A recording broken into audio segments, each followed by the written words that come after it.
Shri doctor Nirmalanand महाराज जी के पावन मार्गदर्शन में चल रहे इस विश्वविद्यालय के प्रांगण में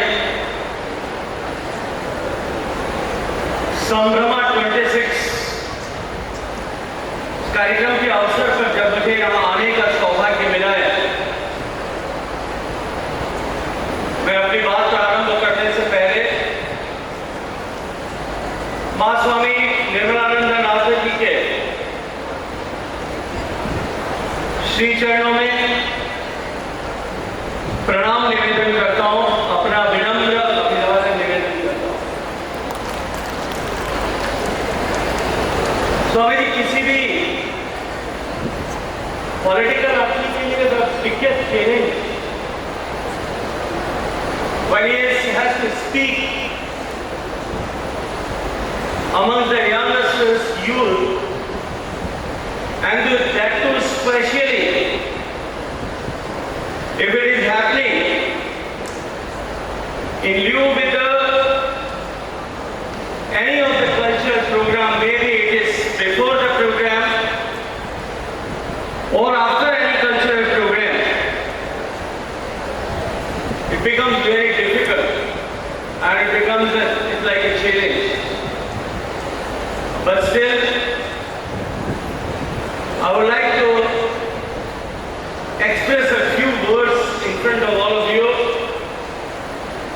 Present on dais, MLA, Shri Shekhawat, other dignitaries present here, distinguished guests, ladies and gentlemen, and dear young students and the future of our beloved nation, India.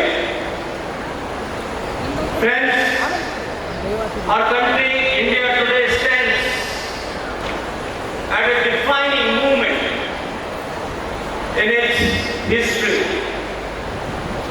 A moment where the decisions, what we will make, shape the destiny of our nation for decades to come. Dear youngsters, the vision of Vijnatham 2047, the developed nation by 2047 as articulated by our beloved Prime Minister Narendra Modi ji is not merely a governmental objective or a government decision. This is a national mission which is embraced by 1.4 billion Indians. India, we all are aware that it is the youngest nation in the world. Nearly 65% of our population is below the 35 years of age. It is therefore no exaggeration to say that the future of India rests in the hands of all of you representing here the youth of our nation. Dear friends, the 20th century was the century of India's freedom. Then the 21st century, the century which we are living, will be the century of India's development and global leadership. Each one of you represent the generation who showed us carrying not only our present destinations, but also the aspirations of a nation. If 1947 gives us the political freedom, our goal by 2047 is to transform India into a developed nation. The freedom what we have attained in 1947, कितने लोगों ने देश में हंसते हंसते फांसी के फंदे में झूल जाना स्वीकार किया। Thereafter our country has become independent. कितने लोग होंगे जिन्होंने हंसते हंसते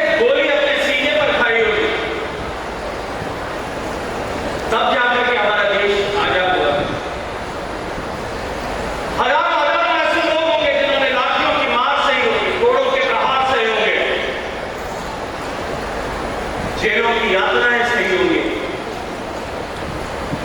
अपना जीवन समर्पित कर दिया, अपनी जवानी समर्पित कर दी, तब जाकर के हमारा देश आजाद हुआ।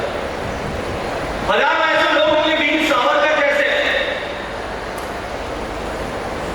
जिनको कालकोठरियों में बंद कर दिया गया, they were imprisoned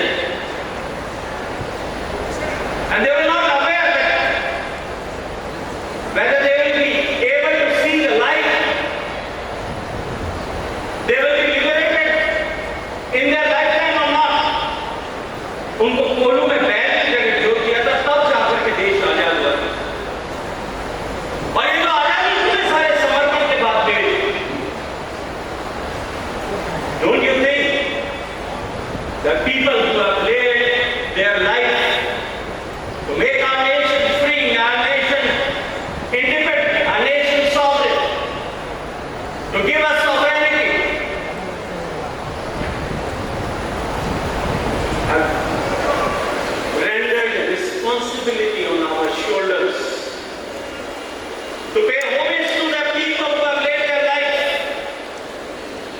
We all have to resolve that we will develop our nation, will make it self-reliant, will make it self-sufficient, Atmanirbhar, and prosperous, and a knowledge-driven nation. And among all sections of society, perhaps no group of society is greater than other. No group of society has a greater role to play in achieving this vision. This vision can be achieved by the cohesive efforts of all of us. So the responsibility which was there on the shoulders of our previous generations to liberate our nation, the responsibility to make it developed nation, we are fortunate enough that it has come to our shoulders.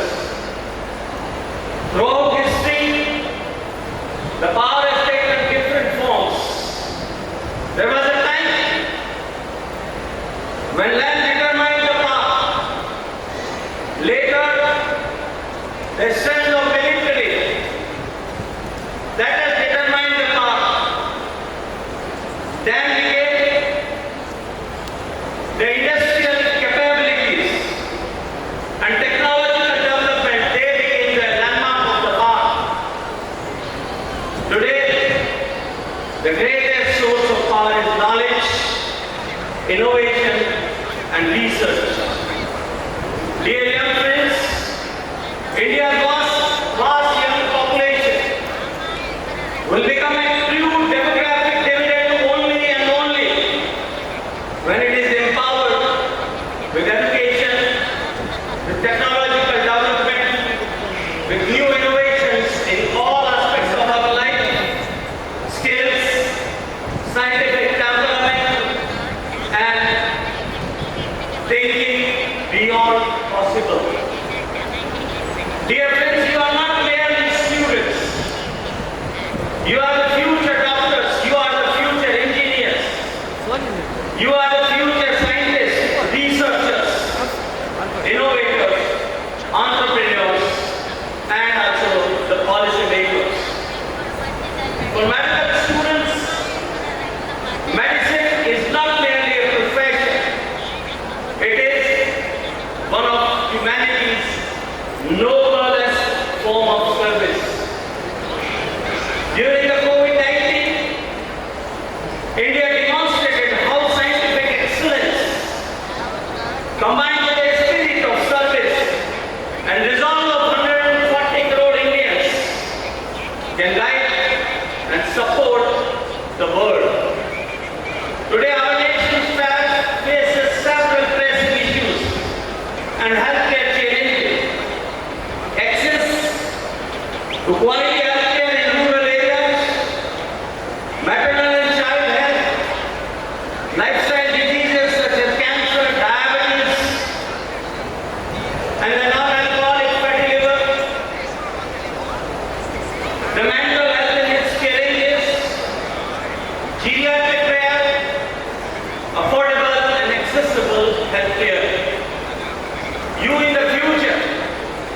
The solutions, you are the future. And the solutions for these challenges will emerge not merely from hospitals, but from your research, innovation, and the service you are going to render, and the spirit you are carrying in your heart. Dear friends, no nation can become a developed solely because of its natural resources. No nation can develop with its military power. No nation can become a developed and respected nation with its technological power and innovation. No nation can become a developed nation or respected or earn respect among the people across the world merely with the economy, with the technology, and with the resources what they have, and with the military power with the possess.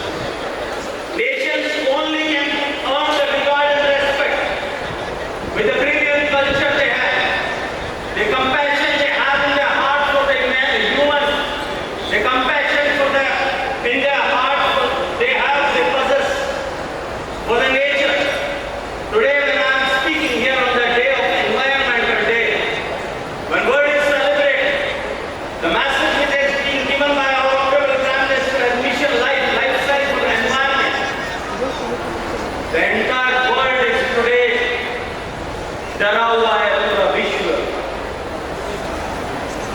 जिस विश्व के लोगों ने विज्ञान की ताकत के आधार पर प्रकृति पर विजय पाने की कोशिश की थी, जिन वैज्ञानिकों के आधार पर विजय पाने की कोशिश की थी, today the scientific fraternity and the scientists of the world are the most frightened people in the earth. They are frightened with the changes, global changes, the climatic changes which are happening, and so observant. We are seeing at our doorstep the temperature. We interact with you. They have few questions. If you permit us, our chairman will please. Committee, before they ask a question, I wish to share one of my experience. Okay, please.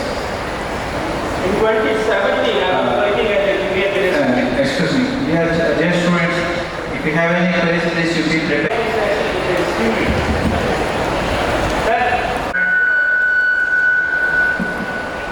What inspired you to enter public life? Speak up a bit. What inspired you to enter public life, and what are the different lessons from your journey that you want us to learn? So you are asking about my life? What inspired me? Oh my God. So my cultural roots and the family traditions inspired me to come into the public life. When I was a student, I had an opportunity, and my organizations with whom I was working as a student at the Akhil Bharatiya Vidyarthi Parishad, that gave me an opportunity to contest election of the president of our students' union of my university, where 20,000-25,000 students were studying. And from that place, my career as a public leader had begun, as it was mentioned in that visual clip also. But the cultural roots of the family and the practices, which the values for the nation, for the society, for the people, for the nation, which was inculcated by the family, that has given me throughout my life, and that keeps me, that helps me to keep balance in life. Thank you very much. Civilization, and how can we as the Indian youth stay rooted in our culture and tradition while also embracing? You have to wait so because the voice is an issue. Yeah. Good morning, sir. Sir, as you know, India is one of the world's oldest civilizations, and how can we as the Indian youth stay rooted in our culture and tradition while also embracing modernity and modern technology and globalization? See, the Indian system of thinking and thought process, maybe it is thousands of years ago. Our knowledge system, our way of thinking, our rishis, munis, our ancestors, they have never stopped innovation.